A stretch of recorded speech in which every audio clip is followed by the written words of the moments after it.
joining us on the call. Just another week for you, I'm sure. Just get your thoughts on the week that was against SMU, maybe a few words about Antonio's and Riley's performances, and your plans for the open week. Imagine a good week to be recruiting as you head out on the road in preparation for the game against Houston. Yeah, most definitely. Saturday was a special day, not only for our program, but for our city. Being able to host game day, the atmosphere there in the morning was an electric one. I thought it did all of our fan base, really the entire city, did just an exceptional job of showcasing the passion, the excitement, the joy about Memphis Tiger football. But it was just really a special occasion that morning, and then it carried over to Saturday night. And I thought our guys played at a high level. SMU is a very talented football team. It took all three phases to show up and make plays in big moments, and I thought our guys did a really nice job of that. It was a sold-out crowd, unbelievable home field advantage, a great atmosphere. It's something that I'll forever remember, just because of the showcase and the opportunity that we had.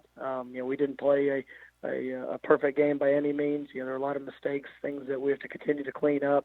But I was proud of our football team on that stage at that moment to go out and to get the victory Saturday night. It was something that we worked hard for and were able to accomplish. You mentioned Antonio Gibson. I thought played one of the best games that I've been around. I mean, I think he had 386 all-purpose yards.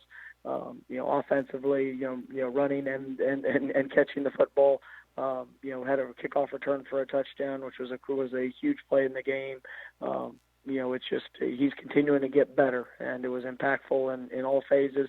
Riley Patterson did a great job as well with two kicks, one of 49, one of 50, and then making two more opportunities on field goal tries that was critical in our success for the game. But our team played at a high level, and now we've got to continue to improve and get ready through this through the bye week. Having a little bit more time between now and our next opponent in a talented Houston group. But we got to continue to focus on ourselves and get better, and that's what we came out yesterday in practice. And our guys had a great mindset, really good focus, and we got some great work in. So we got to do the same thing here this week. Take questions for Coach Mike Norvell. Please star 1 on your telephone keypad to put you in the queue. And we'll take a question from Chris Vanini with The Athletic. Hey, Mike, how's it going? Going well, Chris. How about yourself? Good. I know coming off of this last game, it's probably about 10 years ago. I think a lot of people around Memphis football would consider it maybe a low point for the program. I'm just curious, in over the past week, over the weekend, did you have talks with anybody who have been around the program for a really long time to kind of put into context just how far this program has come? Yeah, most definitely. It was something that was talked about throughout our entire community, and this program has continued to rise and improve and get better. And there's been ups and downs over the years, but right now I think our program is at an all-time high. We're pushing to take it to new levels. There's been an incredible amount of investment and commitment to what we're doing. We've been able to recruit at a high level. We've got some exceptional players that are bought into to furthering the growth of what we're doing here. And it was special. I mean, I didn't not at any point last week did I try to underplay the importance of that game, the importance of having game day here. It was one of the greatest days in Memphis Tiger football history, just because of the showcase and the opportunity that we had in front of us. And the thing I was most proud of is that our community showed how important this program is to it. And I tell people all the time just how honored I am to represent this community, because it was special to me to see them come out full force. I think there were 59,000 people, totally in that complete sold out stadium. It was just a great atmosphere, really showing a lot of the growth of where this program has gotten to and where we can continue to push forward. When you took this job, what did you think was possible? What assurances did you have that investment in the program and some of the recent construction you guys have done that was all possible. Well, I mean, you come into an opportunity and you always believe, in the best. And we knew there was going to be some challenges. I mean, when Coach Fuente left, he's arguably one of the best coaches in our program history. Really did a good job of establishing a mindset and trying to work to create a culture of new expectations. There's been a lot of people that have poured a ton into this program, and that's when I got the job here. We just lost our first round draft pick quarterback. There was a lot of question marks. Obviously it was my first head coaching job, but we had guys that came into this program. They believed in what we were doing. Guys like Riley Ferguson, Darrell Henderson, being able to come in at the same time that I did, and really help carry on the tradition and mindset of where we wanted to go. And just as the years have come along, you see the overall growth of our program, how we've been able to recruit, the way we've been able to develop players over the years. Something that I take a great deal of pride in.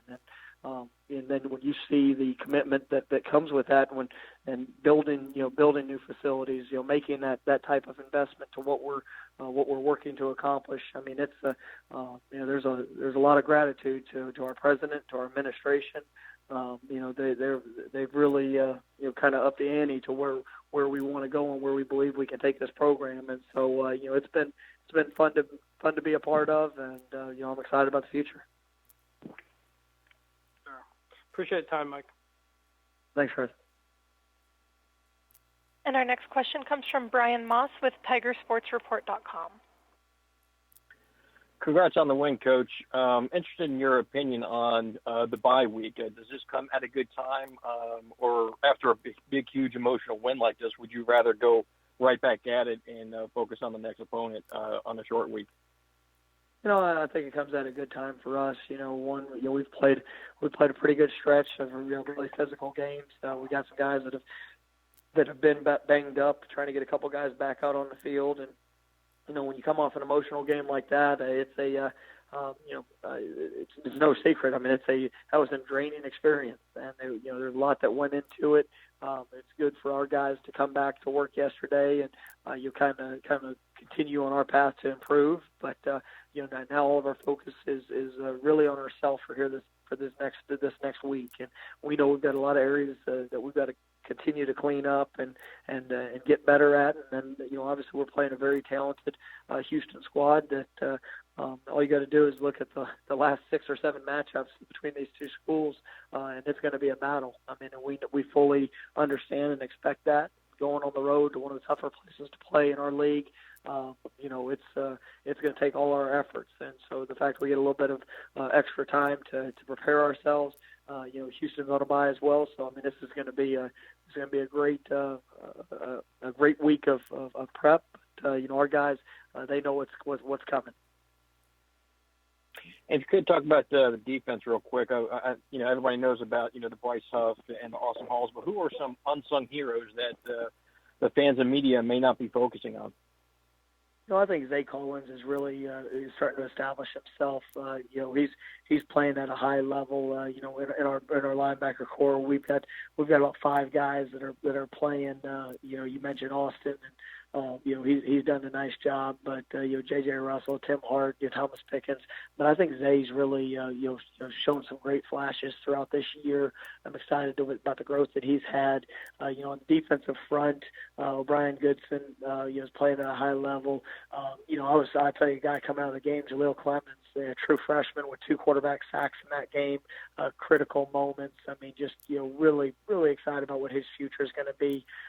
He's made an impact already, here early in his career. But I like the group that we have. Morris Joseph is playing at a higher level. As we've continued to get deeper into the season. So as long as those guys continue on the same path, I think they got great futures in front of them. All right, thank you. Appreciate your time. Thank you, sir. Any other questions for Coach Norvell, please? Star 1 on your telephone keypad, if so. Coach, appreciate the time as always today. Look forward